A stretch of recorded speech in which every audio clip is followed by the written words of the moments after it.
আসসালামু আলাইকুম প্রিয় ভিউয়ার্স। আজকে বাসে করে কই যাইতেছি, আসলে সম্পূর্ণ ভিডিওটা দেখলে তাহলে বুঝতে পারবেন। বিস্তারিত ভিডিওটা দেখতে থাকুন, আমিও বলতে থাকি। আসলে বাড়ি থেকে বাইর হয়ে বাজারে এসে বাসে করে চলে যাচ্ছি। ভাবলাম আপনাদের সাথে একটু শেয়ার করি কই যাইতেছি। আসলে অনেক দিন হয় কোনো দিকে যাওয়া হয় না, এই জন্য ভাবলাম আজকে একটু ঘুরে আসা যাক, একটু কিছু নেওয়া যাক বা কিছু কেনাকাটাও করব, এই বলে বাইরে হয়ে গেলাম। বাসে করে আসলাম, বাস থেকে নেমে হাঁটতে হাঁটতে চলে আসলাম মুরাদপুরের দিকে। মুরাদপুরে এসে ব্রিজের তল দিয়ে হাঁটতে হাঁটতে আসলাম। আসার পরে যেটা করলাম, এখানে একটু আসলাম, এসে দাঁড়াইলাম, দাঁড়াইয়ে দেখলাম এদিক ওদিক সব দিক দিয়ে দেখলাম যে এখানে কাজ চলতেছে, নালার সব কিছু কেটে ভেঙে শেষ করে ফেলছে। এখানে পরিবেশটা অন্যরকম হয়ে গেছে। তো এখানে অনেকক্ষণ দাঁড়াইলাম, দাঁড়াইতে দাঁড়াইতে দেখি যে রোদ, ওই জন্য একটু সামার দিকে যাইতেছি।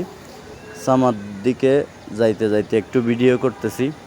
দেখুন এখানে অনেকজন আসতেছে, অনেকজন যাইতেছে, অনেকজনে বলতেছে কিরে কে কই যাইতেছে। তো আমিও ফাটাও গাড়িটার সামনে গিয়ে ওই ভাইটা বলতেছে কই যাবে, আমি বললাম যে ভাই যাব না। তো একটা সিএনজির মতো এগুলাতে উঠে গেলাম, বটবডি বলে, ওগুলাতে উঠে একটু অপেক্ষা করলাম, উনি যাত্রী নেওয়ার জন্য অপেক্ষা করলো। আমি অনেকক্ষণ বসলাম। তবে ওখানে বসে একটা যেটা বুঝতে পারলাম, ভাইটা মনটা অনেক ভালো। দেখতেছি যে ওয়াচ লাগাই দিছে, ওয়াচ চলতেছে, পাশাপাশি আমি বসে আছি। বসে থাকার পরে অনেকক্ষণ বসলাম, বসতে বসতে আস্তে আস্তে করে যাত্রী সবগুলো আসলো। আসার পরে গাড়িটা ছাড়ার পরে আর একটু ভিডিও করলাম। ভিডিও করে যাইতে যাইতে একটু ভিডিও করলাম। অনেক জায়গায় এখানে অনেক জ্যাম।